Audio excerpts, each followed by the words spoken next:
Basics of John Stuart Mill. He was the most influential English language philosopher of the 19th century. He was a naturalist, a utilitarian, and a liberal. His work delved into the implications of a comprehensive empiricist perspective, aiming to blend the finest aspects of 18th century Enlightenment thought with the new trends of 19th century Romantic and historical philosophy. His most significant works include Systems of Logic, On Liberty, Utilitarianism, and an examination of Sir William Hamilton's philosophy. He was born on May 20, 1806 in Pentonville, London, to Harriet Burrough and James Mill. Received an extraordinary education aimed at preparing him for leadership in radicalism. By age 12, he had mastered Greek, Latin, algebra, Euclid, and major historical works. By 15, he was studying political economy, logic, and calculus. Despite this, Mill experienced a mental crisis at 20, finding solace in romantic poetry. His openness to romantic thought and engagement with various intellectuals, including Harriet Taylor, influenced his work. Mill worked at the East India Company for nearly 35 years, became an MP, and remained a lifelong religious skeptic. He died in 1873 in Avignon. His philosophical outlook is deeply rooted in naturalism, which he views as a substantive claim rather than an unsupported starting point. He believes human beings are wholly part of nature, contrasting with theists who see the mind as divinely endowed and idealists who consider the mind as formative in constructing the world. Mill rejects the idea of an inherent harmony between mind and world, arguing against a priori knowledge of objective facts. He asserts that there are no truths grounded in intuitive evidence, maintaining that all genuine knowledge, both theoretical and ethical, must be derived from observation and experience. His anti-a priorism about knowledge gives his philosophy an anthropological and empirical character. He supports a psychological account of idea formation, following the British empiricist and endorsing associationist psychology. According to this theory, all mental phenomena are sensations linked by association. Mill holds that ideas and beliefs originate from sense impressions. Sensations that are similar or frequently experienced together become inseparably bound, forming complex ideas. This theory aims to derive abstract ideas from experience, countering the intuitionist claim of a priori ideas. Mill argues that seemingly intuitive beliefs, such as the infinity of space, result from strong associations, not evidence of external reality. He believes that basic human thought can occur without language, but complex thought requires it, highlighting language as a fundamental instrument of thought. His account of language distinguishes between denotation, what words refer to, and connotation, attributes of those references. For instance, man denotes all men but connotes their shared attributes. Mill asserts that a priori knowledge is empty, as deductive reasoning from premises does not yield new information about the world. He contends that all genuine knowledge must come from observation and experience. Syllogistic reasoning, according to Mill, tests general propositions without providing new facts, unlike inductive reasoning in mathematics and geometry. Mill argues that genuine knowledge cannot be acquired a priori, but only through empirical observation and reasoning based on such observations, a principle central to his radical empiricism. He asserts that sense perceptions are the foundational data of knowledge, and all complex knowledge derives from inductive inferences. Mill distinguishes between two types of validation for induction: iterative, where past inductions support the general validity of induction, and initiating, where inductive reasoning appears naturally reliable upon critical inspection. Mill maintains that induction is the sole valid principle for inferring unobserved facts and rejects the independent validity of the hypothetical method.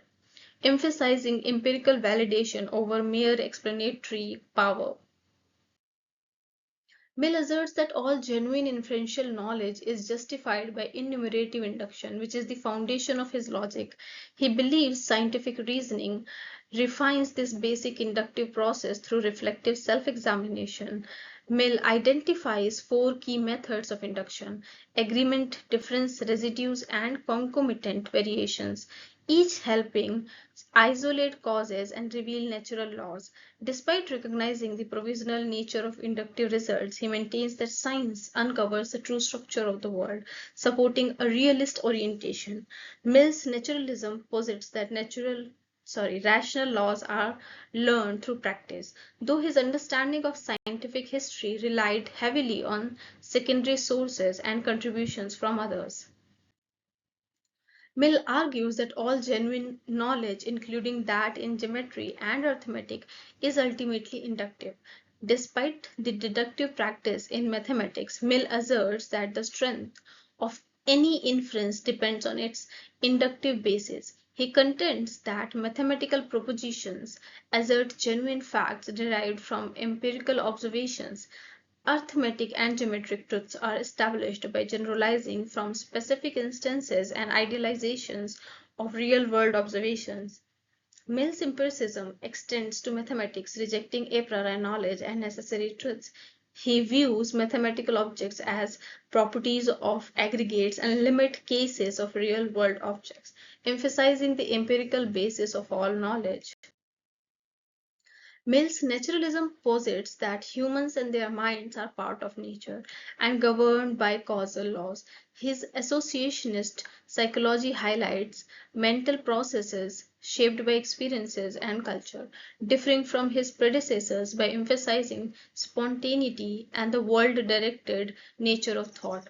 Mill believes human nature is malleable, shaped by specific experiences and cultural background, affecting beliefs and perceptions. He proposes ethology, a science studying how environment and upbringing shape character, aiming to identify conditions that foster desirable traits despite acknowledging deterministic influences. Mill argues for compatibilist freedom, asserting that individuals can influence their character and desires through conscious efforts and better habits.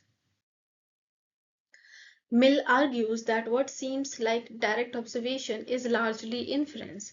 We perceive only our internal impressions, not external objects themselves. Our knowledge of objects is limited to how they affect our senses, a stance Mill terms the relativity of human knowledge. This view leads Mill towards idealism, as he rejects inferences to non mental entities. He defines matter as a permanent possibility of sensation, emphasizing that our idea of the external world is derived from stable, repeatable sensations. Mill also claims our knowledge of the mind is relative, knowing it only through conscious manifestations, and rejects the notion of the mind as a substance. Mill's theoretical philosophy is circular and self-supporting, particularly his view that enumerative induction is self-validating and self-improving. This induction sharpens over time through self-examination, leading to increased confidence in its validity. Mill's naturalistic view posits that the mind as part of the natural order can only be understood through inductive reasoning. This perspective helps explain why a priori knowledge is impossible and emphasizes empirical investigation for genuine knowledge. However, Mill's naturalism, which leans toward idealism, raises questions about the coherence of his philosophy, particularly the tension between his down to earth realism in science and the phenomenal nature of all knowledge. The unresolved priority between mind and world in his work suggests a need for further reflection, which Mill did not fully address. Mill distinguishes between theoretical and practical reasoning.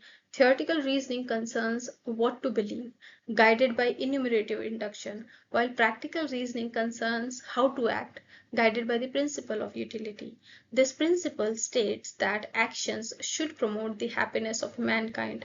Mill's proof of this principle includes three subclaims: happiness is desirable, nothing but happiness is desirable, and each person's happiness is equally desirable. Mill argues that while people desire various things, they ultimately desire them because they contribute to their happiness. This leads to the conclusion that happiness is the ultimate end of human action and the standard for judging conduct. Mill holds that happiness, defined as pleasure and the absence of pain, is the sole end of human action and the standard for judging conduct. This hedonistic view differs from Bentham's by emphasizing the quality of pleasures, not just quantity. Mill argues that higher pleasures, such as intellectual and moral pleasures, are more valuable than lower ones. This value is determined by the preferences of those experienced in both types of pleasures. Despite debates over whether this view departs from hedonism, Mill maintains that all desirable things are either pleasurable themselves or means to promote pleasure and prevent pain. Mill's claims concern axiology, which identifies what outcomes are valuable. These claims do not specify moral obligations. Mill is not a maximizing utilitarian. He believes in super supererogatory acts. Actions beyond moral obligation, moral wrong, for Mill is tied to the concept of punishment, broadly defined to include legal, social, or self approach. An act is morally wrong if it is blameworthy and productive of overall utility to blame the act. Practical reason, or the art of life, encompasses morality, prudence, and aesthetics. These domains aim to maximize happiness, but Mill allows for exceptions where direct utility considerations override rule following. Mill argued that the transition to democratic societies brought opportunities but also dangers, such as the tyranny of the majority.